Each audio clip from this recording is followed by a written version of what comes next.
اب یہ محبوبیت صفاتی ابراہیم علیہ السلام کو حاصل تھی، جس کی وجہ سے اللہ نے ان کو مقام خلت عطا فرمایا تھا، اور قرآن پاک میں ان کی اتنی تعریفیں اللہ نے کی ہیں، اتنی تعریفیں کی ہیں کہ بندہ حیران ہو جاتا ہے۔ اذ جاء ربہ بقلب سلیم، جب وہ آیا اپنے رب کے پاس قلب سلیم لے کر، اللہ اکبر، کیا سونے کا دل ہوگا جو ابراہیم علیہ السلام نے بنایا کہ اللہ قرآن میں اس کی تعریفیں کر رہے ہیں۔ شاکر لانعمہ، اللہ کی نعمتوں کا شکر ادا کرنے والے، اجتباہ وہداہ الی صراط مستقیم، اللہ نے چن لیا، خاص کر لیا اسے اپنے لیے، اور اے میرے معبود آپ بھی ان کے نقش قدم پہ چلیے۔ ایک جگہ فرمایا وَإِبْرَاهِيمَ الَّذِي وَفَّى، اور وہ ابراہیم جس نے اللہ سے وفاداری نبھا کر دکھا دی۔ کیا وہ وفاداری ہوگی کہ اللہ تعریف کر رہے ہیں؟ اللہ فرماتے ہیں کہ ابراہیم علیہ السلام سے ہم نے بیٹے کی قربانی کا جو کام لیا، ان ھذا لہو البلاء المبین، یہ بہت بڑی آزمائش تھی جو ابراہیم علیہ السلام سے مانگی گئی قربانی بیٹے کی، یہ بہت بڑی قربانی تھی، مگر اللہ فرماتے ہیں سلام علی ابراہیم، ابراہیم تجھ پر سلام کی ہو۔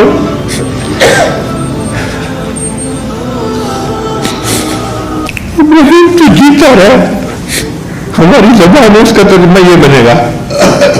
اب جیسے کسی بچے سے خوش ہوتے ہیں نا تو عورت دعا دیتی ہے اے بیٹے تو جیتا رہے، سلام علی ابراہیم، بالکل نہیں مانے، ابراہیم تو جیتا رہے، تو نے کتنی بڑی قربانی دی۔ اللہ فرماتے ہیں پھر ہم نے اس قربانی کو بعد میں آنے والوں کے لیے بھی جاری کر دیا، وَتَرَكْنَا عَلَيْهِ فِي الْآخِرِينَ سلام علی ابراہیم۔ تو ابراہیم علیہ السلام سے اللہ کو جو تعلق تھا، وہ ابراہیم علیہ السلام کو محبوبیت صفاتی کا تعلق تھا، اللہ نے ان کو اپنا خلیل بنا لیا۔ تو نبی علیہ السلام کے دل کی تمنا تھی کہ یا اللہ محبوبیت ذاتی تو آپ نے مجھے اپنی رحمت سے عطا فرما دی، اب میں دنیا میں ایسا بن کے رہنا چاہتا ہوں کہ مجھے محبوبیت صفاتی بھی نصیب ہو جائے، تاکہ چیز اپنے کمال کے درجے تک پہنچ جائے، اجماع ہو جائے محبوبیت صفاتی اور محبوبیت ذاتی کا۔ تو نبی علیہ السلام نے یہ درود شریف پڑھا، اللہم صلی علی محمد وعلی آل محمد کما صلیت علی ابراہیم وعلی آل ابراہیم انک حمید مجید۔ پھر پڑھا اللہم بارک علی محمد وعلی آل محمد کما بارکت علی ابراہیم وعلی آل ابراہیم انک حمید مجید۔ تو یہ اصل میں نبی علیہ السلام اس کمال کو پسند کرنا چاہتے تھے، یعنی نبی علیہ السلام چاہتے تھے کہ میری حقیقت محمدی جو ہے وہ حقیقت احمدی کے ساتھ متصل ہو جائے۔ آپ کا نام محمد اس دنیا میں تھا، آخرت میں آپ کا نام احمد ہوگا۔ تو نبی علیہ السلام کی حقیقت کے دو پہلو ہیں، ایک ہے حقیقت محمدی اور ایک ہے حقیقت، جو حقیقت محمدی تھی وہ تمنا کرتی تھی کیا میں اللہ کا شکر گزار بندہ کیوں نہ بنوں، اللہ نے تو گناہوں کے معاف ہونے کا وعدہ فرما دیا۔ تو نبی علیہ السلام آتے ہیں افلا اکون عبدا شکورا، کیا میں اللہ کا شکر گزار بندہ نہ بنوں؟ وہ جو حقیقت محمدی تھی وہ تڑپتی تھی کہ کاش میں عروج حاصل کروں حتیٰ کہ حقیقت احمدی کے ساتھ وصل ہو جاؤں۔ اس لیے نبی اسلام مجاہدہ فرماتے تھے، مشقت اٹھاتے تھے، دین کی خاطر آپ نے بہت قربانیاں دی۔ اور امام ربانی مجدد ثانیہ نے اپنے مکتوبات میں لکھا ہے کہ نبی علیہ السلام نے جو امت کو دین سکھایا اور امت میں نیکیاں کی، اب اس کا ثواب نبی علیہ السلام کے اعمال نامے میں بھی گیا نا، الدال علی الخیر کفاعلہ، تو یہ ثواب نبی علیہ السلام کے بھی حصے میں گیا۔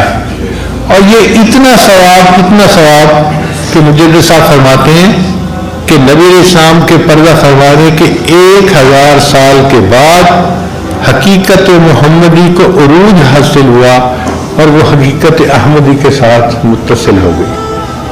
اب نبی اسلام کی دونوں حقیقتیں ایک ہیں. آپ کو اللہ نے محبوبیت ذاتی بھی دی ہے اور آپ کو اللہ نے محبوبیت صفاتی بھی دی ہے. اور یہ محبوبیت صفاتی دنیا میں مل سکتی تھی اور نہیں کہیں مل سکتی. دنیا ہی ہے جس میں انسان اعمال کرے تو اس کو اللہ تعالیٰ روحانی ترقی عطا فرماتے ہیں. تو اس لیے درود شریف آ گیا. اب درود شریف کے بعد پھر دعا سکھائی گئی. تو دیکھو کتنی خوبصورت دعا. رب اجعلنی مقیم الصلاۃ ومن ذریتی ربنا وتقبل دعا ربنا اغفر لی ولوالدی وللمؤمنین یوم یقوم الحساب. اب آپ سبحانک اللہم سے لے کے یوم یقوم الحساب تک دیکھیں کیا خوبصورت مضمون ہے نماز میں.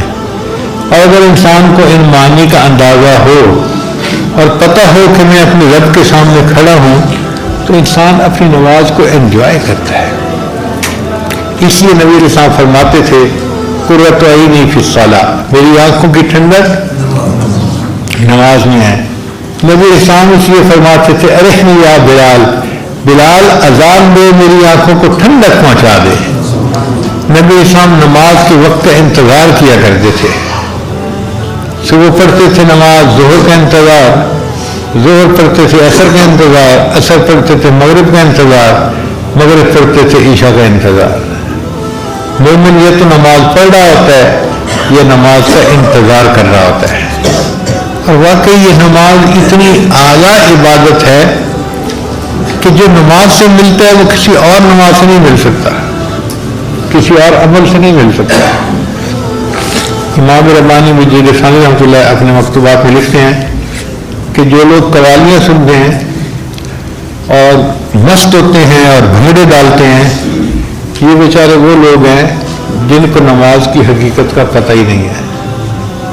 اگر ان کو نماز کی حقیقت کا پتہ ہوتا تو یہ اس طرح موسیقی کے اوپر مست نہ ہوتے اور بھنگڑے نہ ڈالتے، بلکہ ان کو رکوع اور سجود میں وہ مزہ نصیب ہوتا جو دنیا میں کسی اور طریقے سے مزہ نصیب ہو ہی نہیں سکتا.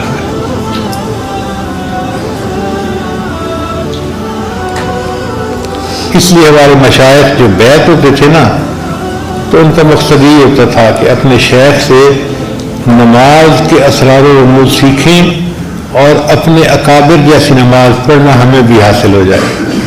شاہ اسماعیل شہید رحمۃ اللہ علیہ سید احمد شہید رحمۃ اللہ کی خدمت میں حاضر ہوئے تو یہ کہا کہ حضرت مجھے بھی صحابہ جیسی نماز پڑھنا سکھا دیں، مجھے بھی صحابہ جیسی نماز پڑھنا سکھا دیں. تو شاہ اسماعیل شہید رحمۃ اللہ علیہ نے رات کو ان کی چارپائی اپنی چارپائی کے قریب لگوا دی. تہجد کے وقت پوچھا اسماعیل اٹھ گئے ہو؟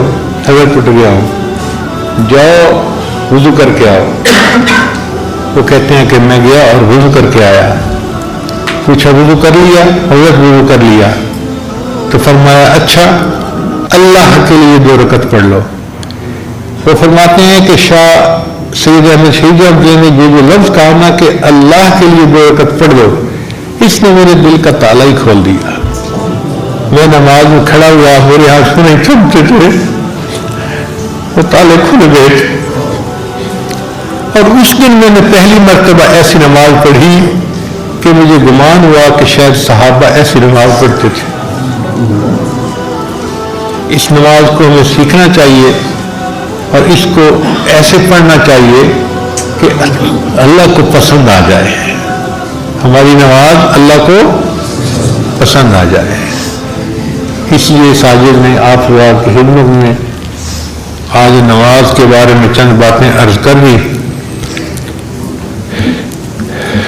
علامہ اقبال نے بہت عجیب شعر کہا ہے، عشق اگر تیرا نہ ہو میری نماز کا امام، میرا قیام بھی حجاب میرا سجود بھی حجاب. اللہ کا عشق جو ہے وہ ہماری نماز کا امام ہو پھر نماز ہوگی.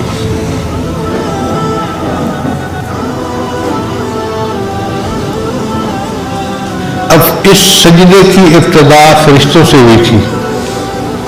کہ اللہ نے حکم دیا تھا اسجدوا لآدم، تو انہوں نے آدم علیہ السلام کے سامنے سجدہ کیا تھا اللہ کے حکم سے، اور اس کا اختتام انسان کے اوپر ہوگا۔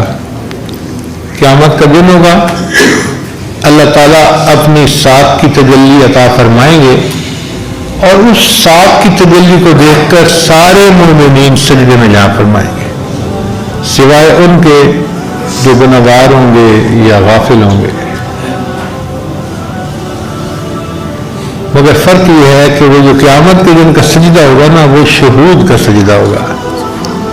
آج تو ہم غیب کے سجدے کرتے ہیں نا، کہ سجدے تو کر رہے ہوتے ہیں، محبوب سامنے نہیں ہوتا، آنکھوں سے نظر نہیں آ رہا ہوتا، اور انسان کی فطرت ایسی ہے، اس کا دل چاہتا ہے کہ کچھ نظر آتا۔ کبھی اے حقیقت منتظر نظر آ لباس مجاز میں، کہ ہزاروں سجدے تڑپ رہے ہیں میری جبین ریاض میں۔ اللہ کبھی آپ مجھے ظاہر میں نظر آئیں تو دیکھیں ہزاروں سجدے میری جبین میں تڑپ رہے ہیں آپ کے سامنے، میں ان کو ادا کروں۔ اور یہ تمنا قیامت کے دن مومن کی پوری ہوگی، اس کو شہود کا سجدہ نصیب ہوگا۔ کتنے خوش نصیب ہوں گے وہ لوگ جن کو اللہ تعالیٰ یہ نعمت قیامت کے دن عطا فرمائیں گے، اور وہ اللہ کے سامنے اس حال میں سجدہ کریں گے کہ ان کو اللہ کی تجلی نصیب ہو رہی ہوگی۔ میری زندگی تو فراق ہے، رگ جاں سے لاکھ قریب سے ہی، وہ نگاہ شوق سے دور ہے، رگ جاں سے لاکھ قریب سے ہی۔ شاعر کہتا ہے کہ اللہ تیرا بیت اللہ دیکھنے کا موقع تو ہمیں نہ مل سکا کہ ہم جاتے تو بیت اللہ کے سامنے جا کے سجدے کرتے، چلے ہم یہیں سجدہ کر لیتے ہیں۔ تیرا در تو ہم کو نہ مل سکا، تیری راہ گزر کی زمین سے ہی، تیرا در تو ہم کو نہ مل سکا، تیری راہ گزر کی زمین سے ہی، ہمیں سجدہ کرنے سے کام ہے، جو وہاں نہیں تو یہیں سے ہی۔ اللہ ہمیں تو سجدہ کرنا ہے نا، اگر نہیں زیارت نصیب ہوئی تو کوئی بات نہیں، ہم یہیں پہ سجدہ کرتے ہیں، مگر اس طرح کرتے ہیں جیسے آپ ہمارے سامنے ہیں۔ سر طور ہو سر حشر ہو، ہمیں انتظار قبول ہے۔ اے اللہ آپ اپنے دیدار کا وعدہ تو کرے نا، طور پہ کرواتے ہیں تو اس کا بھی انتظار کر لیں گے، اور حشر کے دن کا وعدہ کرتے ہیں تو ہم اس دن کا بھی انتظار کر لیں گے۔ سر طور ہو سر حشر ہو، ہمیں انتظار قبول ہے۔ وہ کبھی ملیں وہ کہیں ملیں، وہ کبھی صحیح وہ کہیں صحیح۔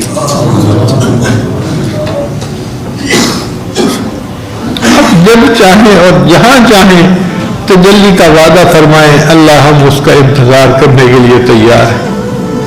اللہ تعالی ہمیں بھی اپنے ان خوش نصیب بندوں میں سے بنائیں جن کو جنت میں اپنے رب کا دیدار نصیب ہو، اور وہ اس نعمت سے فیض یاب ہوں۔